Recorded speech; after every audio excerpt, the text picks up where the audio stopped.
Hey listeners, thanks for dropping in. I'm Christie. And I'm Melissa, and this is Buried Motives, where we dig deep into the details of some of the most gruesome dirtbag murderers.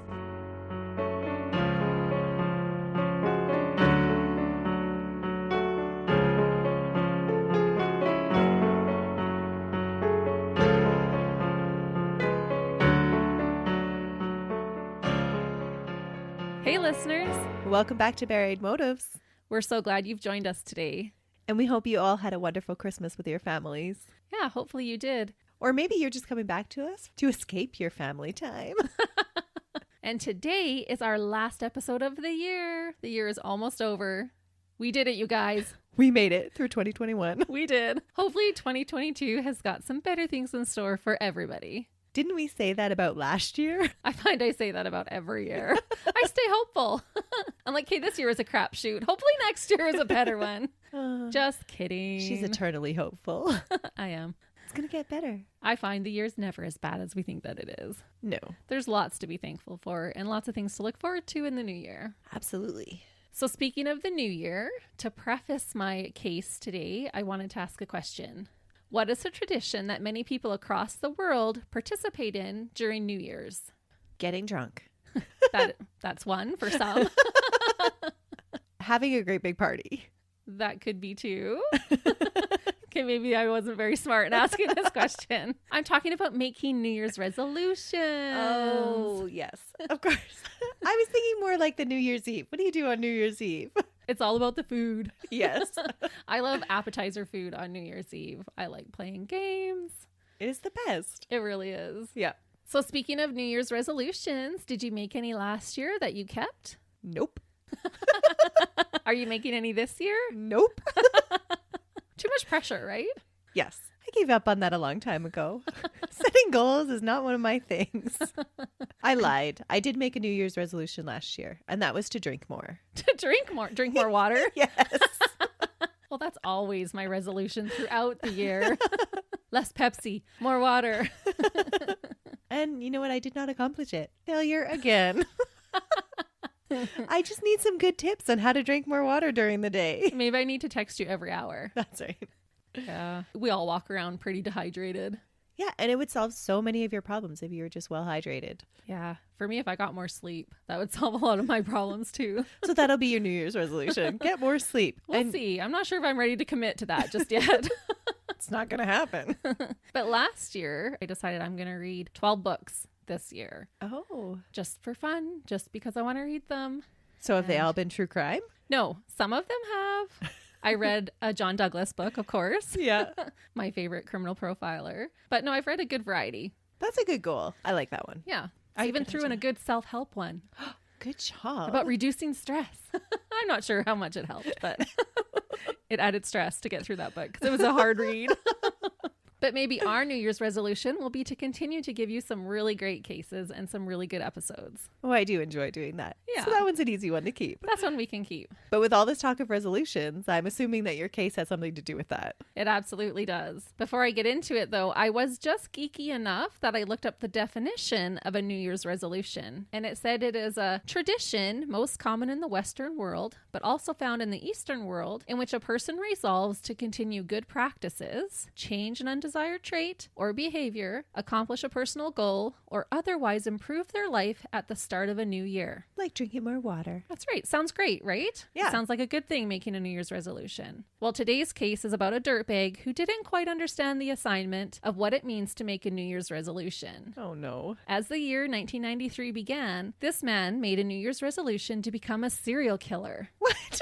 Seriously, that was his New Year's resolution. Like that's what he's writing down on his paper. Like, Yep. This year I'm going to do this. Yep, totally. He was just like, Kate, that's it. I'm going to become a serial killer. And sadly, he did indeed accomplish this personal goal that he set for himself. And you'll kind of find out why. Okay. Why he gets to this point where he's made this type of resolution for himself. That's quite the goal. Right? This year I want to be a serial killer. Yeah. Next year I want to be lethally injected. Yeah. Like, what was he thinking? I don't know. We've said this before, but make better goals. Oh. This is not a good one to set for yourself. Oh. For today's case, we are traveling to the UK. We appreciate all of our UK listeners, so this one is for you. Colin Ireland was born on March 16th, 1954, at the West Hill Hospital in Dartford, Kent, which is in England. So his last name is Ireland, but this is taking place in England. Just to make it confusing. That's right. And Dartford is about 29 kilometers or 18 miles southeast of central London. Colin's mother was only 17 when she gave birth to him, and his father split before he was born. His father was not named on the birth certificate, so Colin would never know who he even was. Colin's mother worked as a news agent's assistant, and despite help from her parents, she raised Colin in poverty. She was looked down on for being an unwed mother in the 50s. Oh, for sure. Colin described himself as a child as being, quote, a thin, lanky little runt, always getting the worst of it. Oh, that is not what his picture looks like now. No, it doesn't. But he meant that he was bullied at school, both physically and verbally. By the time he reached his teens, he would already be getting in trouble with the law. When will we learn not to bully? When Colin was 5, his mother moved out of her parents' home with Colin. She tried to do it on her own, and throughout this case, she really had good intentions when it came to Colin. You know what? For the most part, I think that is with all parents. They're just trying their best. Doesn't mean that they necessarily accomplish the best, but I think for the most part, most of us are just trying our best. Most of us are, but a lot of the cases we cover, the parents are not. Or is that just their best? Well, if Mary Bell's mom dropping her out of a 2-story window was doing her best, I don't know. Do better. You can set that bar a little bit higher, but I get what you're saying. And it sounds like, by all reports, that Colin's mom was trying to do her best. Over the next 6 years, the two would move a total of 9 times, sometimes moving back with her parents or even resorting to a homeless shelter for women and children. Colin found it hard to fit in at school. He was always the new boy. Oh, which didn't help the bullying situation, I'm sure. No, or his confidence. No. Colin would skip school. Sometimes his mother would even let him. And when he would arrive late, he would experience the punishment of caning. What is caning? Well, let me tell you, because I had to look it up. So at first I was like, canning? But there's only one end, so I'm pretty sure it's pronounced caning, which is basically getting the strap with a cane, traditionally made from rattan or palm stems. Ooh. Did you ever get the strap when you were in school? No. Listeners, did any of you get the strap when you were in school? Some of you were old enough. And misbehaved enough? That's right. I remember my older brother getting the strap a couple of times. Oh, really? Yeah. And his best friend lived with us for a long time, actually, from like grade 6 till after he graduated. And when they would get the strap, they learned that if they put salt on their hands, when the teachers would strap their hand, it would bleed. And then the teachers would freak out. And so they did that to mess with the teachers. All of that sounds awful to me. I know. And he didn't turn out to be a dirtbag. And if you're listening, brother, I love you. I'm glad you survived the straps, but you probably had them coming. As a result, he struggled with his classes and became lonely and recluse. Colin's mother got married in 1961, but it didn't seem to help their financial situation. In 1964, when Colin was 10 years old, he came home from school one day to find out that they had been evicted from their residence once again. So he had no stability growing up. Oh. When his mother became pregnant with her second child, she placed Colin in foster care for a year to try to get on her feet. And there were actually no reports of anything bad happening to Colin while in foster care. So I wonder if he would have wanted to stay in foster care. His mom did show love to him. Yeah. And so it was just nice, I guess, that she could use that resource. Yeah. Soon after Colin was able to move back home with his mother and her husband and the new baby, his stepfather walked out on them, which was just one more abandonment for Colin. Because he had probably formed a relationship with him. Yeah. When Colin was 12, his mother married another man, and this relationship would turn out to be a stable one for his mom. Something that would turn out to be rather pivotal for Colin during his childhood was that he was approached on 4 separate occasions by men who tried to talk him into performing sexual acts with them. Oh. And he was also spied on by a pedophile. Nothing ever came from these advances, but it did leave Colin feeling violated and enraged. Yeah, I can see that. Murder would not be Colin's first criminal offense. He would incur a lengthy rap sheet starting in his teens. And this we find quite common in a lot of murderers. They start with other crimes. And they build up, yep. In 1970, at age 16, Colin wanted to run away to London and got caught stealing the 4 pounds he needed to get there. So I did the conversion. That would be about $6.75 Canadian, which today is about $50 that he had stolen. Yeah. He was sent to a school for boys with emotional and intelligent issues. He was bullied here as well and ended up setting fire to another boy's belongings. Arson. Yeah, I was just going to say, which arson, we all know, is a serial killer indicator when combined with other things. Yeah. After he left this school, he began robbing people and was sent to a borstal, which is basically, from what I understood, like a juvenile detention. Okay. Colin hated it there. He managed to escape once, but was returned to finish out his sentence. At age 21, Colin was charged with 2 counts of burglary and sentenced to 18 months in prison. He served 1 year and was released in November 1976. The next year, he was incarcerated once more for demanding with menace, which I understood to mean personal robbery or mugging. And again, he was sentenced to 18 months in jail.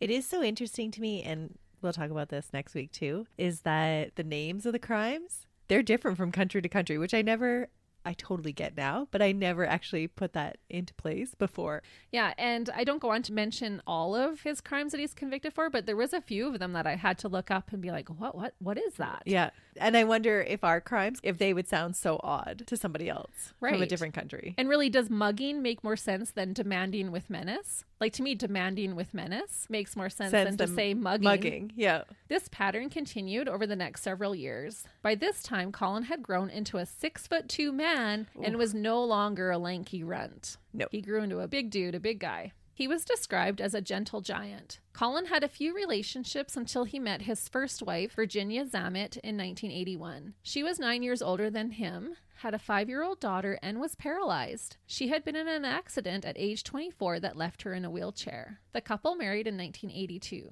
Their relationship started off as a happy one until Colin unfortunately had an affair with another woman, causing the pair to divorce in 1987. Oh, dirtbag. I know. Colin, do better. Mind you, that is really mild compared to what's coming. 2 years later, Colin met his second wife, Janet Young. She owned a pub named The Globe in Buckfast, Devon. This is where they would meet. And I watched an interview with her, and she seemed to be smitten with Colin right away. She had 2 young children, and they seemed to like him as well. Janet did say that one of her friends, who I believe worked at the pub, had tried to warn her about Colin, saying that he seemed off, but she didn't listen. Did he have a thing for kids? Or do you think that these women were just vulnerable? Always suspicious of those older men that find women with children. But remember, he was incarcerated most of his 20s. Oh, so yeah. by the time he's out dating, he would be older. Yeah, he's not going after girls half his age, which is good. Yeah. And so the pool of women that he would be dating, a lot of them have Been already been married in their 20s and Yeah. had children and stuff. That So makes sense now. Yeah, Okay. I don't think he had a thing per se for kids. Okay. They moved in and were married very quickly, and things again were going well until all of a sudden, Colin stole his wife's car, took all their money, and just split. What? Just Yep. out of the blue. Yep, just No one day, lead up. cleaned out the accounts and left. Dirtbag. Yeah. They were divorced in 1991, and Janet reflected that he married her probably just to take advantage of her since she was a successful business owner. Oh. Colin would have a hard time finding decent work as he didn't have any professional training or skills. I did read in several sources that he served in the military at one point, but I was unable to find any specific details about his time as a soldier. Okay. It was just confirmed over and over that he was a soldier, yeah, and he did serve. He was a soldier? Like he served in the army, or he was just in the military? It said he was a soldier. Okay. Yeah. After leaving Janet, he moved to Essex, which is about 60 kilometers or 40 miles east of London, and he began working at a shelter for homeless people. Oh. He really enjoyed this job. He felt for the people that were housed there. At some point, Colin and his friend worked as volunteers in the community patrolling the streets, just like Citizens on Patrol. Which, if you've listened to our episodes, you know that Melissa and I used to do COP, where we would patrol the area in our small town. And if you see anything suspicious, you report to, for us, the RCMP or the police. And so him and his friend actually did that. Oh, interesting. Mm-hmm. So it sounds like he has some compassion then. He does. Yeah. Yeah, he absolutely. He has the ability for empathy and feelings. And he's not just like your typical psychopath. That would make our New Year's resolution to become a serial killer. Yep. Oh, I'm just lost about how this turns out. For sure. And we're going to get into that right away. And maybe this will help give some understanding. He felt like he was looked down on his entire life, being born out of wedlock and having no father. So he seemed to like being recognized and needed in the community. Unfortunately, some of the staff at the homeless shelter made some complaints about Colin, and he was let go in December of 1992. Do you know what the complaints were? One of the staff at the shelter said later that he was troubled, frustrated, and didn't know what to do with his life. One of the other employees had said he just seemed off. Oh, so he was a little odd, so they sent him away, which is unfortunate because if he would have actually stayed there, maybe he would have found a place and not went on to do what he does. Right, because he was actually trying for a small moment in his life. There wasn't any like substantiated, like he wasn't like hurting people or No. robbing people or doing No. anything wrong. No real malice. They said he was troubled and frustrated, so I don't know if he had some outbursts. There was not a lot of detail.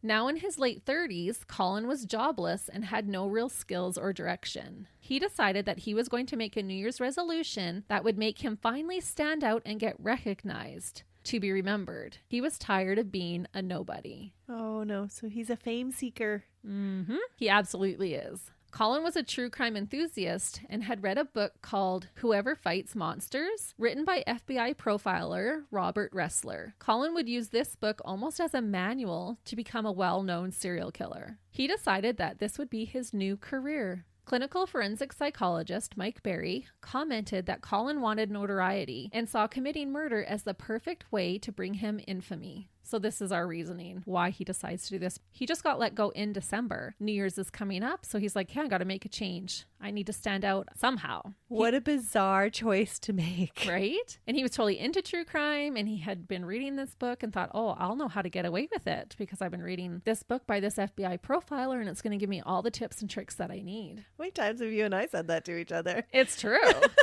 The more you know, right? That's right. Yeah.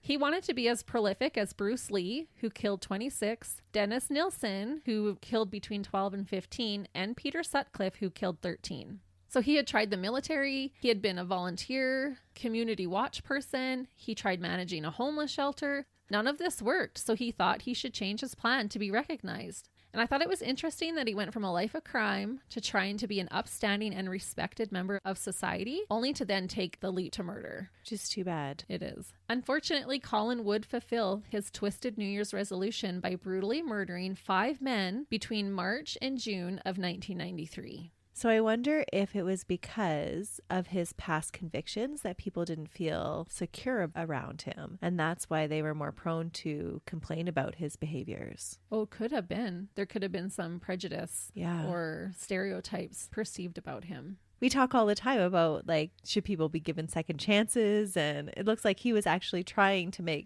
change his life. Yeah, and just kept getting dismissed over and over. Or maybe it should have been just enough for him to know for himself that he was making good decisions and didn't need anybody else to recognize it. Right. And because he'd been looked down on his whole life, he wanted that notoriety. He wanted to be recognized and looked up to and respected and known.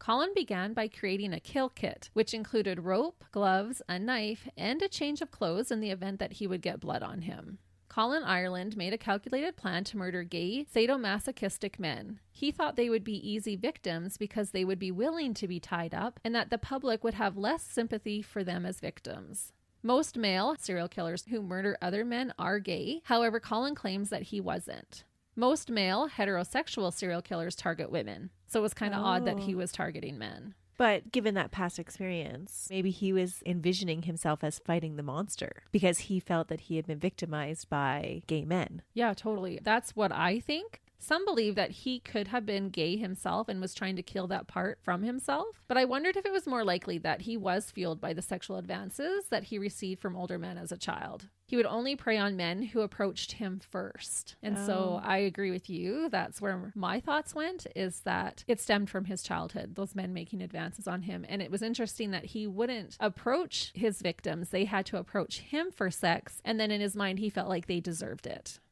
There's got to be some reason or some way that he justifies killing these people. That if he feels compassion for them, he's got to justify his actions in some way. For sure. And so he justifies them in thinking that he is ridding the world of more monsters that are going to prey upon other people. Right. And I do have that in a quote later in the sorry. Case where, no, it's good, where he talks about how he was ridding the world of the vermin. Yeah.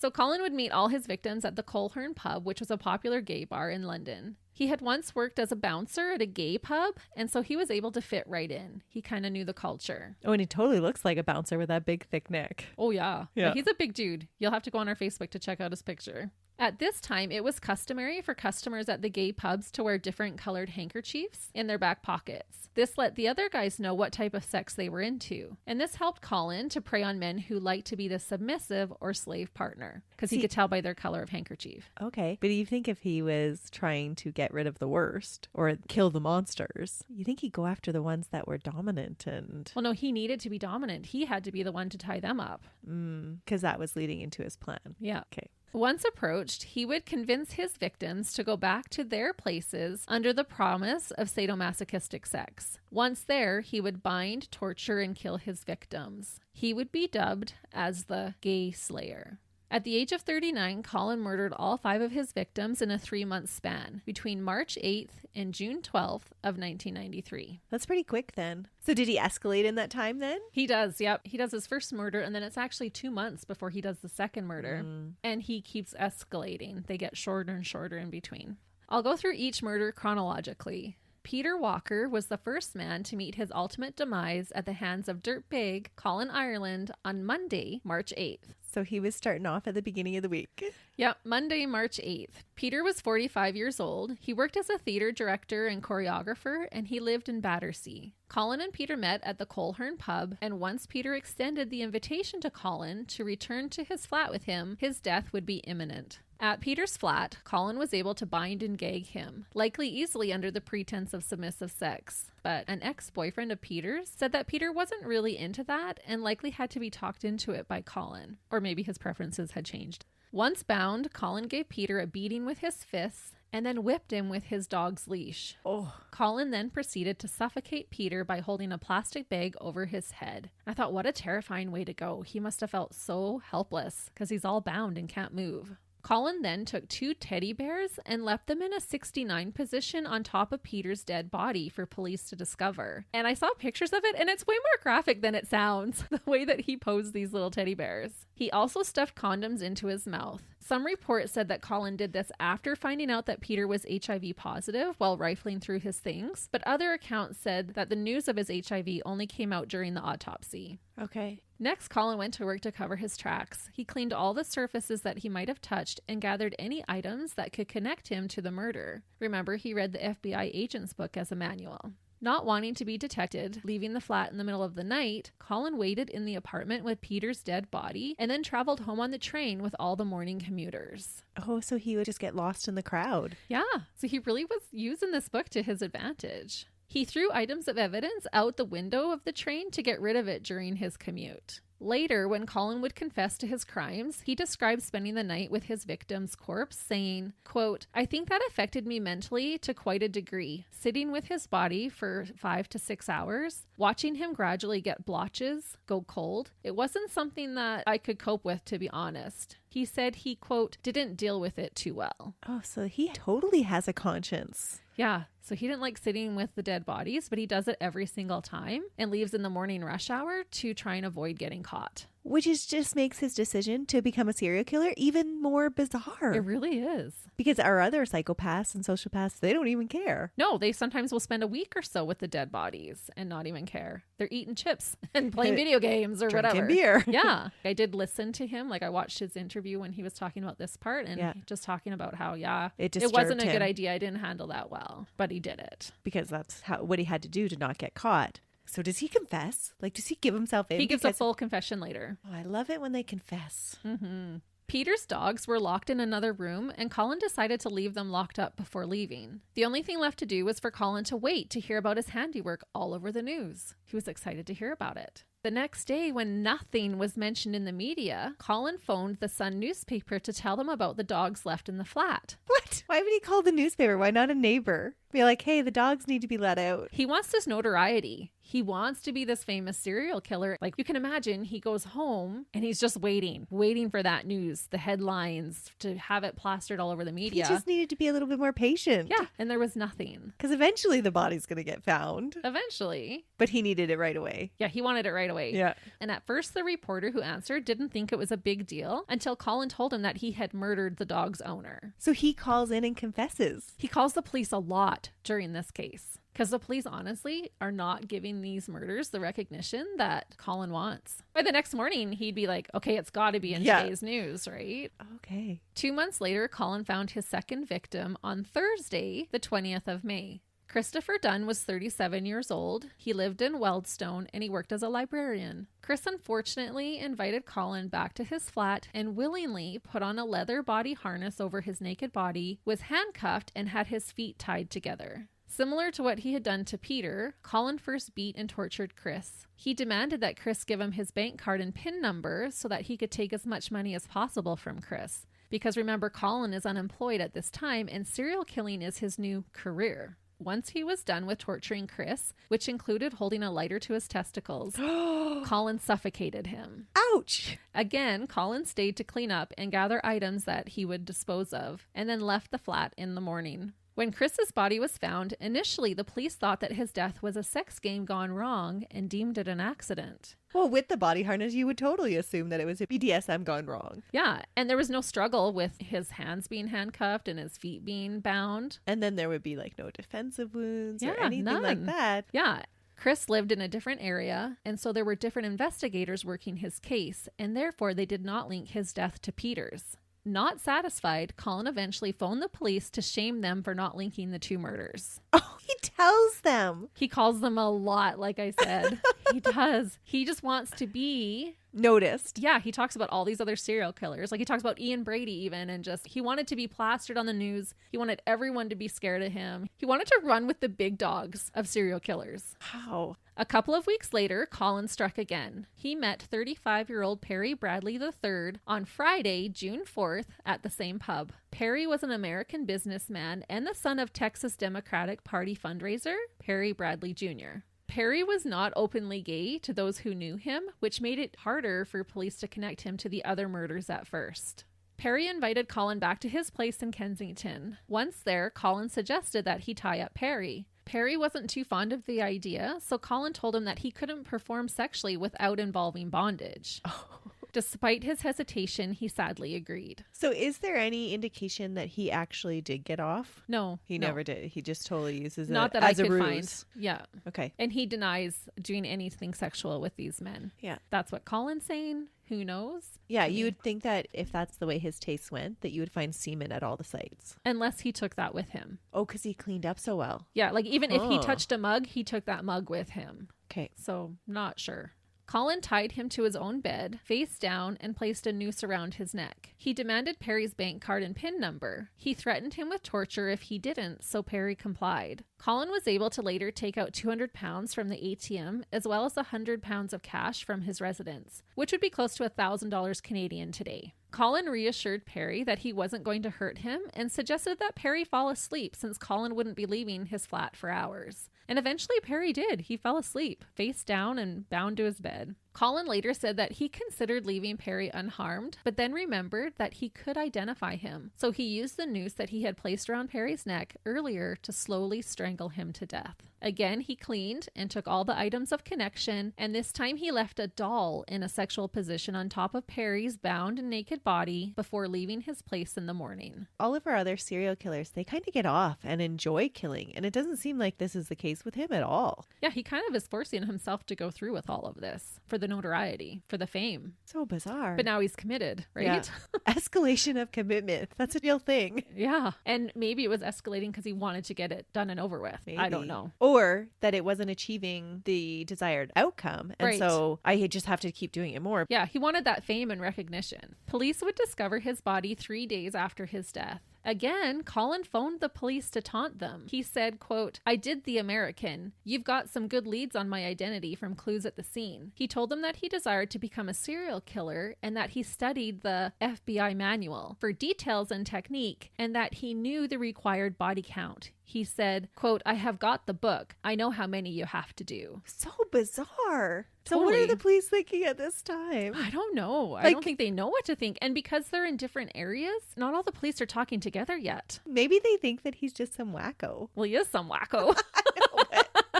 Maybe they think he's a wacko. Melissa, he's on Buried Motives. He is a wacko. Oh, dear. I just got Sesame Street vibes. You know, like this episode brought to you by the letter W. W is for wacko, weirdo, wanker. There's a British name for him. In his later confession, Colin said that he realized at this point that he was losing control. He said, quote, "I was reaching a point where I was accelerating. I was just speeding up, getting far worse. It was just like a roller coaster effect." Colin made a second anonymous call to the police, this time saying, quote, "Are you still interested in the death of Peter Walker, who was his first victim? Why have you stopped the investigation? Doesn't the death of a homosexual man mean anything? I will do another. I have always dreamt of doing the perfect murder." And again, I just wanted to note that some of the calls went to different police stations since his murders spanned more than one district. But they're not talking between districts then either. Not at this point, it doesn't sound like it. Okay. A few hours after Perry had been found and Colin had called the police, he ventured out to find his next victim, only 3 days after his last kill. Colin met Andrew Collier on Monday, June 7th at the gay pub. Andrew was 33 years old, he lived in Dalston, and he worked as a housing warden. Colin went about the same routine. He tied up Andrew to his own bed and demanded his bank card and PIN number. However, Andrew refused. This angered Colin, and so he strangled Andrew with a noose. Colin searched through Andrew's items until he found 70 pounds in cash. He also came across documents indicating that Andrew was HIV positive. Andrew hadn't told Colin that he was HIV positive, and so this again made him furious. In retaliation, he burned parts of his body. To humiliate Andrew, Colin strangled his cat to death and then positioned it in a disturbing way on top of Andrew. He placed a condom on the cat's tail and placed the tail inside Andrew's mouth. He then put a condom on Andrew's penis and put the cat's mouth around it, so the cat's laying down his chest. Some people believe that he killed the cat because the media had described him as an animal lover killer after he called about the 2 dogs locked up at the first crime scene. Oh no, they're totally missing the point. Yeah, and he wanted to prove to everyone that he wasn't. He's like, "I'm not an animal lover killer," because that would have sounded too soft, right? So a lot of people speculated that's why he killed the cat. Okay. Colin again cleaned up, took any items that could identify him, and left the next morning during rush hour. However, Colin must have forgotten about touching the window and left a print at the crime scene. Apparently, there had been some type of commotion on the street below, and Colin had gone to the window to take a look and see what was going on. So whoever made that commotion on the street, thank you. This helps to get Colin put away. But when the last one, when he called the police, he said that he had left clues behind. I think he was just taunting them. Okay. Yeah, because he was very meticulous. This is the only crime scene that they find something. And it's his fingerprint. On the windowsill. On the windowsill. From when he looked at this, whatever commotion was caused. Yeah, he's like, "What's going on down there?" And he had forgotten that he had touched the windowsill, so he didn't clean it. This time, police were able to link Andrew's death with Peter because of the strange use of condoms and how the scene was staged. So he had shoved a condom in Andrew's mouth like he had with Peter. On June 12th, Colin called the Kensington police and told them that he had already killed 4 men and that they had to stop him or he would kill again. And I thought, was this a desperate plea or was he taunting them? I don't know. From him not liking to sit with the bodies, I think it was more of a plea. Like, please just catch me so we can stop this. Yeah, I'm not That's sure. giving him the benefit of the doubt, though, that That he's is still kind giving of a him- decent guy, but Yeah. he is killing people. So Or was he wanting to make it seem more urgent that they find him? He's wanting the manhunt. He's wanting the news. He wants them to alert everybody. he's calling the police and being like, I'm doing these things. And they're not catching on that he's doing them. Like, it doesn't seem like they're taking him seriously at all. No, not really. So bizarre. Right. So you've got a serial killer that doesn't want to kill. Police are being told and confessed to, like, hey, I'm doing these things. And they're like, nah, whatever. Right? He's like in opposite world.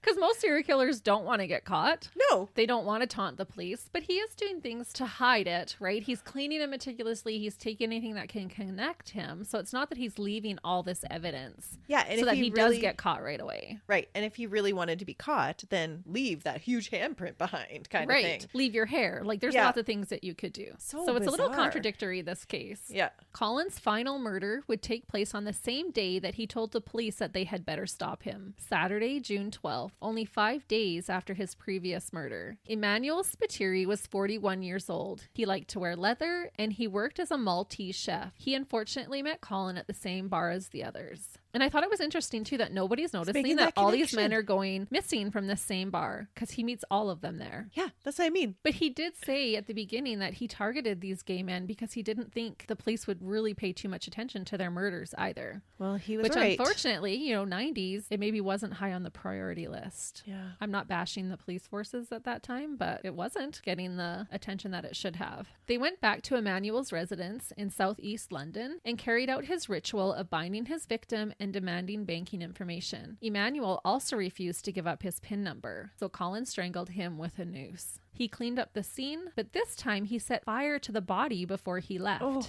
He then made a call to the police to tell them to look for a body at the scene of a fire. Apparently, however, the fire did not burn long, and police were not alerted to a fire. Was he sending up like a smoke warning signal? Like, here's the body, check Well, it he's out. escalating. He keeps doing all this stuff, right? Just notice me. Yeah. Could you imagine the frustration? No. He's doing all these murders and nobody's paying attention. Yeah. And I wonder if it's because he made this as his New Year's resolution. It wasn't like he had been thinking about it since childhood and this was a growing thing until he finally couldn't help himself. Yeah. Like, people don't usually make this as a goal. Like, I'm going to become a serial killer. That will be my new career. It's so weird. Yeah.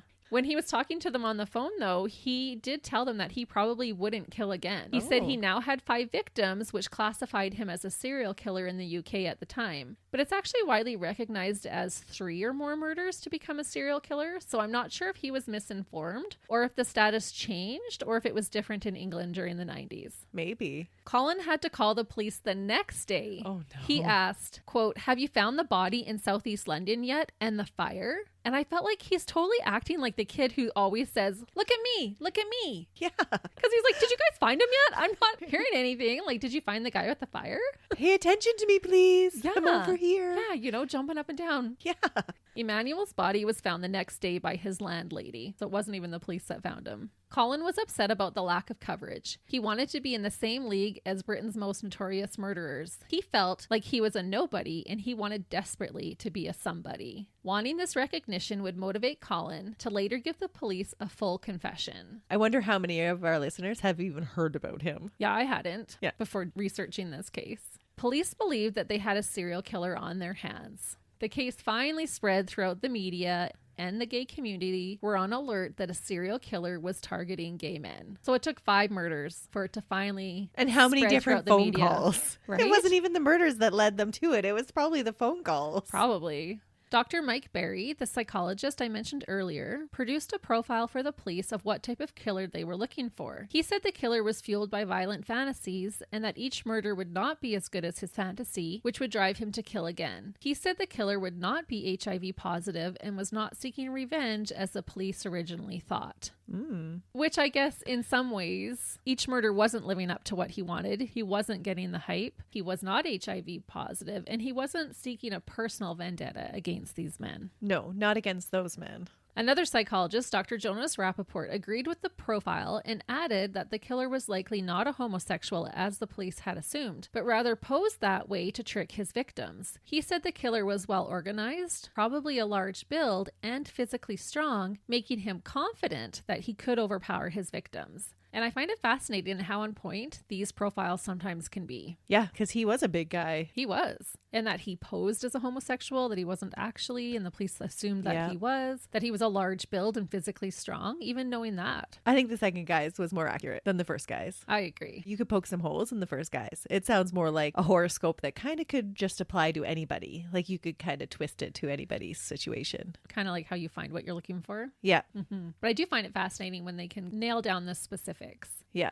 Like with Charles Starkweather, knowing that he would have a stutter. That just blows my mind that they can do that. Yeah, that is fascinating. I feel like I missed my calling in life. I should have been a criminal profiler. But it's just so fascinating. And that's why we dig deep on these dirtbags, because we want to know what makes them tick. Why are they doing the things that they are? Yeah, absolutely. Yeah. Upon investigating Emmanuel's murder, police found CCTV footage of Colin with Emmanuel at the train station going to Emmanuel's house. They were on a platform at Charing Cross Station. Police decided to release this footage to the public for help. Colin recognized himself in the police footage and decided to claim that he was with Emmanuel, but said that when he arrived at the flat, there was a third man waiting there, and since he wasn't interested in a threesome, he left, which was obviously a lie. But he decided, people are going to recognize recognize me, so I better turn myself in first and make up this story. But it's a believable story. It totally is. And Colin might have gotten away with this lie, but the police were able to match his fingerprint with the one that they found on the windowsill at Andrew's flat. So because he went in, they printed him and they connected him. And so did he not know that the police had that fingerprint? No, he obviously didn't know that they had any evidence on him. He had been so careful. Because really, to commit 5 murders and leave one fingerprint at one of the scenes and no other evidence, that's pretty impressive. That is pretty meticulous.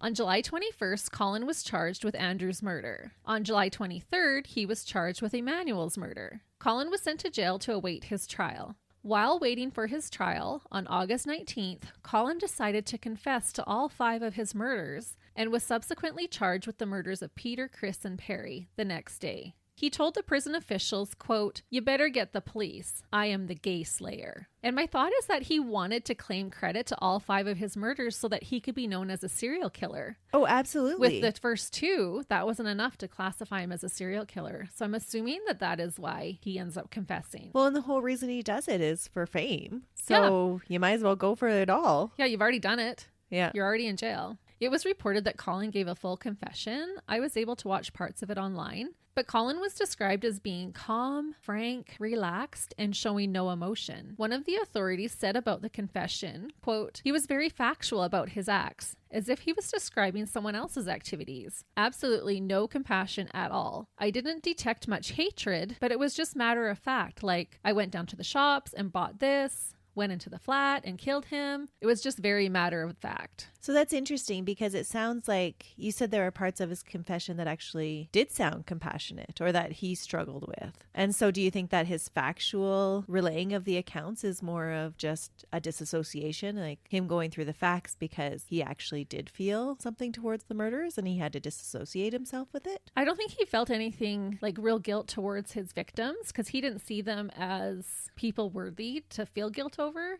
Okay. He was more disturbed about like sitting with the dead bodies and that kind of stuff. Okay. During his confession, Colin emphasized 4 specific points. First, he wasn't under the influence of drugs or alcohol at the time of the murders. Second, he was not gay or bisexual, even though he had once worked as a bouncer at a gay club in Soho. He pretended to be gay to be able to lure his victims. Third, he never got undressed or engaged in any sexual activities with his victims and gained no sexual enjoyment from the murders. And fourth, he held no grudge against the gay community and that he had chosen gay men as his victims simply because they were easy targets. Oh, so it had nothing to do with his childhood. According to him. But there's debate on that. Colin claimed that he was triggered by anger about being approached by pedophiles in his youth. Oh. Yeah. He's saying he was angered by those men, but that he didn't have like a broad sense of anger against the whole community. Okay. He said his victims were gay deviants, all into S&M sexual behavior. He saw himself as ridding society of vermin and craved recognition as a superior person. And I think that's what it boils down to.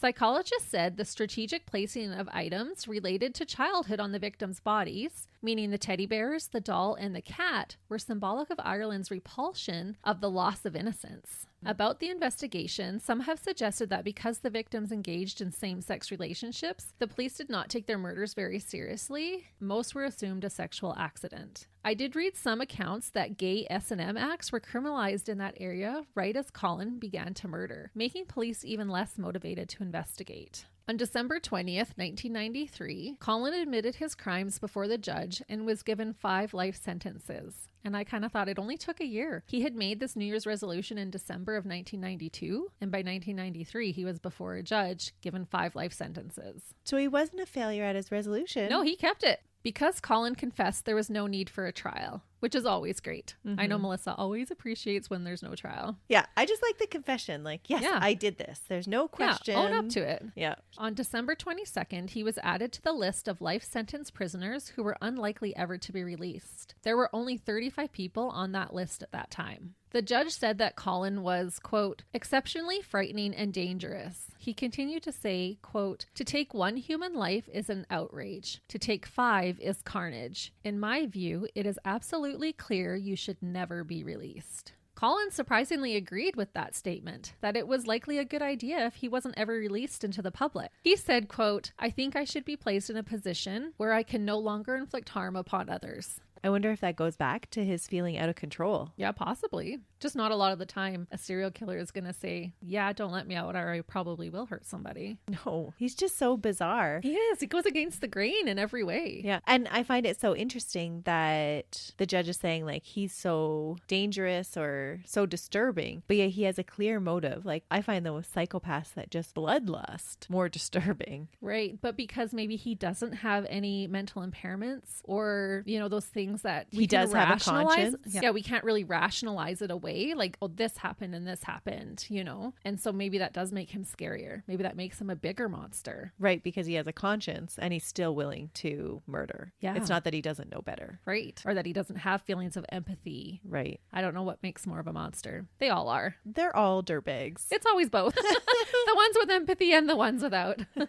Incidentally, there are rumors that Colin did in fact kill one more time. But why wouldn't he take credit for it then? I don't know if he does or not. Okay. I'll tell you what happened. While in Wakefield Prison in Yorkshire, it is said that Colin strangled another inmate to death when he found out that he was a convicted child killer. Because remember, he doesn't like the loss of innocence. Right. The rumor states that no charges were filed against him since he was already serving a life sentence without parole, and he couldn't receive any harsher of a penalty. Holding a trial would just be a waste of time as well as taxpayers' dollars. So I don't know, he possibly could have admitted it, but he wasn't charged. It wasn't released in the media. But he did do it. I'm assuming that he did. And kind of to confirm this rumor, 2 weeks after the inmate was murdered, Colin was transferred to Whitemoor, which is a maximum security prison in Cambridgeshire. Okay. So it seems to line up. I totally believe that he did. And it kind of goes along with he was just trying to rid the world of, as he said, the vermin. Yeah. Yeah. And a child killer. You can't get worse than that. No. He was said to be placed in a private cell and kept under close watch. So it's totally suspicious. Mm-hmm. So where is Colin Ireland now? Are you wondering? He's out, right? Nope, he's dead. Oh.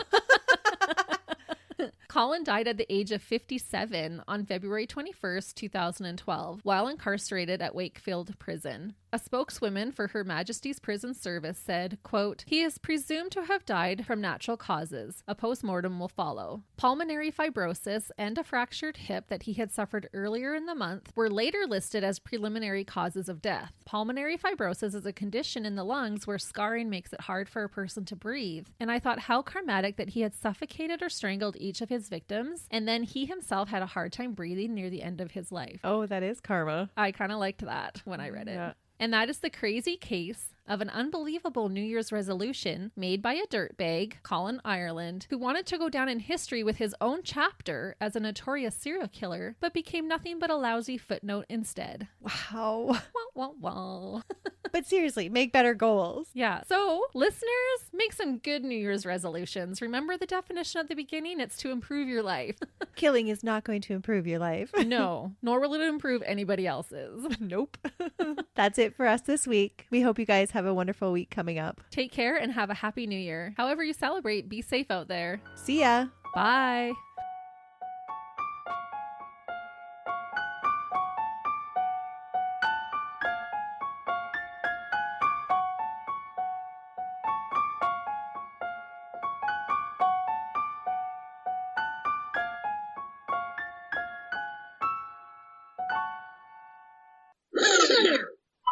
If it's not a train, it's a grater. They can send us all of their tips. That's Email us at berrymotives. At gmail.com. Maybe we'll get it. Maybe we won't. So if you're thinking about that this New Year's, don't. We're not going to cover your case if you do. Just kidding. We probably will. And despite it all. Despite it all, we are doing the case. Ooh la la. We went to the wrong country, but that's okay. Oh man, Christy. Until Colin, unfortunately, I didn't put it on silent. Christy. That's my sister. Text me when you're done recording today. Happy face. Okay, I will. Maybe I need to make a New Year's resolution to learn how to spell better. No, ma'am, it's a handkerchief. I just need to know the information. I'm a curious person, Christy. It's a curious little cat. Show notes made at midnight. That's right. And gathered any items that could connect. Colin found his second victim. Why do we say the things that we do? Things you learn. That's right. We're learning a lot. I don't know. I didn't really want to go there, but thank you. So sorry. Warning signals. Warning signals. Like, wait a minute. This doesn't make any sense. That's the opposite. Okay. That's dumb. A man just entered my house and left. We're going to just assume it's Melissa's husband, and we'll... If you hear a commotion, we just got murdered. Wouldn't that be a podcast?